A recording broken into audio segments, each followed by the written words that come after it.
Hello, so, a little less than a year ago, as of this video, Fallout 76 hasn't had any new controversies, but more are sure to come. Yeah, so it's now that time. Some of you have asked for it, so all of you are getting it. The curse that keeps on cursing, the goose that never stops laying the rotten eggs, the Todd that never stops being a coward, the gaming disaster that just when you think has hit rock bottom, it finds an industrial drill. So grab your cheap plastic $80 bottle of Nuka Dark and let's find out what keeps happening to Fallout 76. Before we get to the various and really hilarious befuddlements that have befallen Bethesda in the last 12 months, some things have been pieced together about why Fallout 76 turned out to be Fallout 76. While there's been no real explosive exposés or Bethesda employees willing to talk, lest their friends or loved ones be turned into hollowed out human husks whose fleshy bits will be surgically altered to run ports of Skyrim, there's still some basic facts we can go over. At E3 2018, good old Todd presented two different projects, one being Starfield, which he said is coming later, and a new Elder Scrolls title which he said is coming really later, with both of them being primarily developed by their main studio located in Baltimore, Maryland. This is important because there are other cities that are blessed with Bethesda offices, like Dallas and Montreal, who just assist studios like id or Arcane. However, there's one more company Bethesda did acquire in 2012, which became Bethesda Austin, previously known as Battlecry Studios. Raise your hands out there who remembers their first title, the similarly named Battlecry.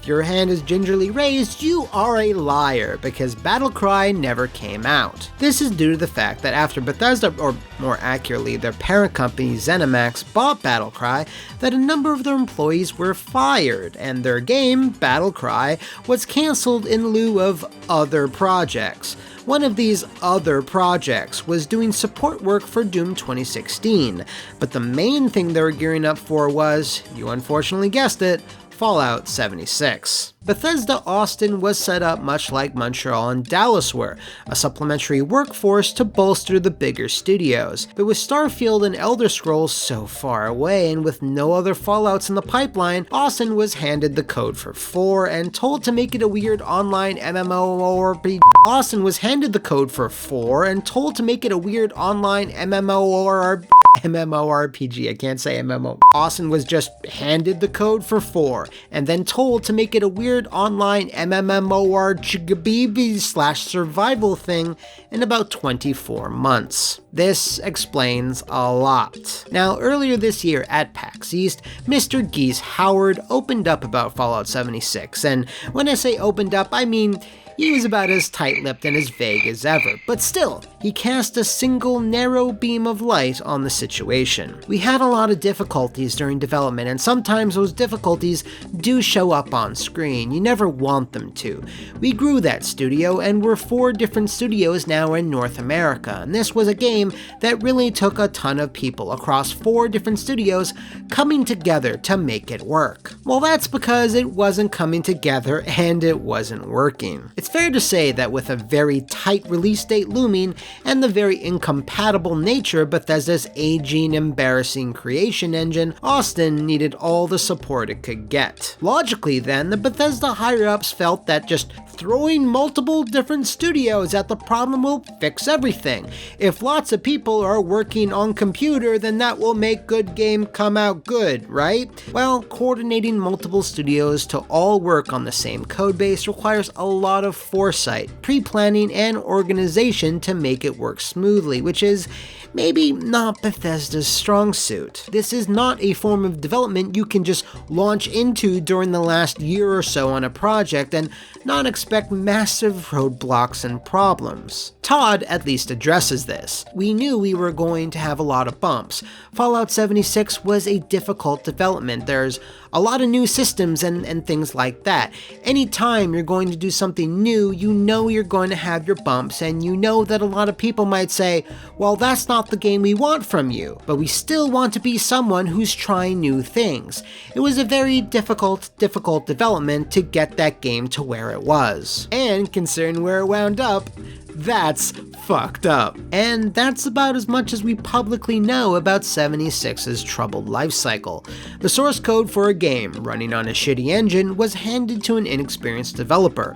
They got in over their head, a ton of people were thrown at it, and was rushed out the door because Bethesda needed another big Fallout. Good, money me get, boat and leather coats I will buy. So now that we have added some context to the catastrophe, let's get to all the other stuff. And since our first go with Fallout 76, there's been lots of other stuff. Now, the core issue here is that because it's supposed to be a games as a service, the main goal for Fallout 76 is to retain its user base for as long as possible, putting out content at regular intervals to keep players invested. However, Bethesda needed to fix things, and to fix things fast, adding content at a much more accelerated rate than, if the base game was fun or even stable at launch. Like in most creative endeavors, however, when you do things in a hurry, you're more likely to do things wrong, and boy howdy was Bethesda in a hurry. There were a tidal wave of patches unleashed onto players, trying furiously to fix all the game's various holes, exploits, and missing features.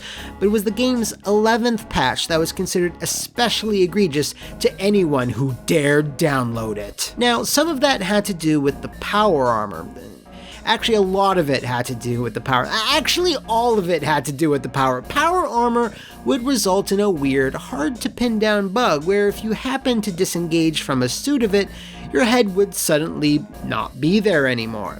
If that doesn't happen, then there's a good chance your game will just straight up freeze or crash, or getting stuck inside it forever, and sometimes it would result in items being mysteriously, permanently unequipped. Considering the intimidating suit of steel is a hallmark of the Fallout franchise and is generally deemed as desirable, fans were not happy. But patch 11's problems didn't stop there.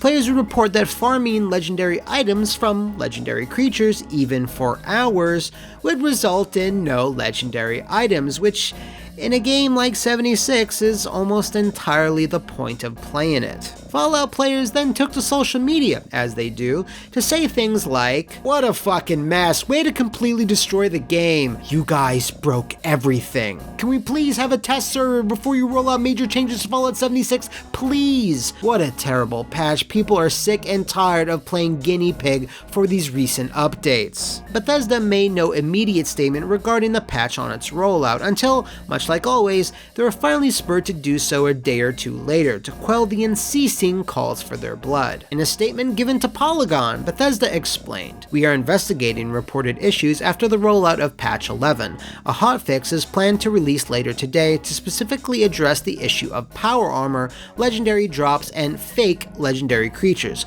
along with stability fixes. We will continue to monitor feedback and address any additional issues as quickly and as efficiently as possible." This is just another thing in a long line of things that continually boil the piss of Fallout fans. The first being that patches almost always need patching, and that Bethesda spends time working on things that, to fans, are low priority. Now, it's true that someone, say, changing the item store to make items that are purchasable with real-world money to be more prominent is not the same person who makes sure that donning power armor doesn't, wipe your hard drive. Those two jobs are not mutually exclusive. Still, it comes off as tone-deaf for Bethesda to spit-shine the parts of the game that are meant to drain your wallets ahead of fixing basic functionality. Speaking of squeezing Fallout players for their money, we are now entering the anarchy-tinged warring wasteland that's still raging in brutal virtual civil war. I'm referring, of course, to Fallout First. For those that were fortunate enough to have missed this story, Fallout First is 76's paid subscription service. For $13 a month or $100 a year, you get to flaunt your wealth and privilege in front of the filthy teeming masses that only paid $60 for their game. You get private servers that, are you ready for this? You ready? Weren't really private at all, as well as a few other exclusive knickknacks and benefits. Now, the next part is interesting.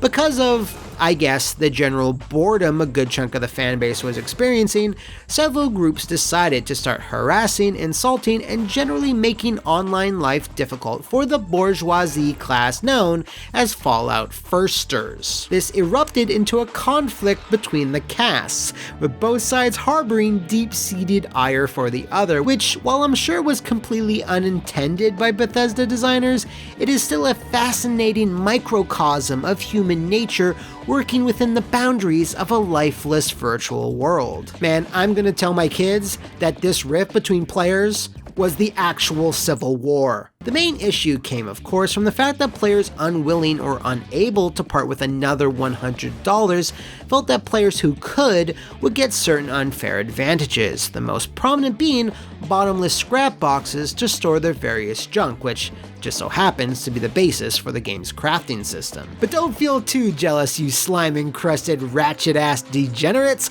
because the scrap boxes didn't work correctly at launch. People would dump tons of scrap into said scrap boxes, only for it to be seemingly lost in the endless wailing void of Bethesda incompetence. They, however, were quick to clarify the issue. A small number of players with a large quantity of scrap are experiencing a display issue, causing their scrap box to appear empty. At this time, we believe this to be a user interface issue and that players have not lost any scrap. Players should still be able to access the scrap for crafting from workbenches. We are actively working to address this issue both eternally and using the data and characters that folks from the community have provided us. In all our stories I've cataloged here, What Happened, this has to be one of the most inept things I've ever seen. You're charging people an additional $100 for creature comforts, cosmetics, and one really useful thing, the scrap box. How the hell did you not test this enough to make sure it worked? I mean, before rolling it out, it just boggles the mind and twists the nipples of the soul. But wait, there's more, because now we're starting the lightning round. Update on the canvas bag. Bethesda offered less than ideal replacements for the initially advertised canvas material, but when players complained said replacements were still of poor quality, Bethesda finally relented, spent the money, and sent the proper product to customers over 6 months after the game's launch. The bag costs $200, just a reminder. Fallout 76 shite-looking jackets, $276. I see what you did there, for one of these things, which instantly garnered a negative reaction from pretty much everyone. Coming off of Baggate, it was lambasted for its cheap, ill-fitting plastic sheen, looking more like you were dressing up in your IKEA best. They have since been reduced to $150 on the Bethesda store, if you are still interested in looking like an absolute dungus. If you bought a $150 T-51B Power Armor helmet purchased in a GameStop during the summer, and you're wearing it right the fuck now, take it right the fuck off. It's filled to burst with mold that can cause lung infections. Bethesda, of course, passed the buck to the manufacturer of the helmet, Chronicle, who said the cheap fabric lining is the culprit and issued the order to have them all recalled. Apparently, 20,000 of them were shipped to stores. And one last thing before we wrap up. When people first logged into Fallout 76 and saw it was a broken, unfinished, messy toilet fire, a significant percentage of people ran for the refund door. When Bethesda realized this, they enacted their Let's Be Bethesda plan. Players would report their support tickets to get a refund were being rejected, despite the details of the refund falling within Bethesda's terms and conditions. This even caught the attention of a law firm, and a class action lawsuit was threatened, which basically resulted in Bethesda eventually backing down and adjusting their policy. This is one of the sleaziest moves of this whole story, and it wasn't really widely reported on. There's even more stuff, and I can't logically cover it all. as there's only so much time in the day, and most likely more shit will go down before and after you've seen this video. With that said, did anyone learn anything? Yes, in fact, and it's someone you probably wouldn't expect. Bethesda themselves. Their biggest update in 2019, The Wastelanders, was promised to make Fallout 76 into something that was more closely resembling Fallout and was set to launch this fall. It would have exotic features like NPCs, dialogue trees, companions, choices, and consequences, all the stuff the game lacked. Well, they learned their lesson because the update was delayed to 2020 because had it come out this year, it would have most likely caused people's computers or their consoles or their children to catch fire if, history is any indicator. Bethesda commented on this delay with a simple and maybe somewhat finally honest statement. We're excited about how Wastelanders is coming together, but it's going to need more time to be the best, most polished update it can be, so we are delaying its release to next year. We've continued to reevaluate and change our process to make sure the work that we're doing hits our quality bar and yours. We apologize for this delay, but know it will be worth the extra time. Yeah, now despite those good intentions, I'm already mentally preparing myself to make a third video for whenever that drops. In the meantime, want to see some other embarrassingly bad eggs of epic egotism? Well then, drop a fat boy on the comments below or hit up the Flophouse VIP Patreon to officially vote on our next subject. Also, a special thank out to Bob Dunga for editing this episode.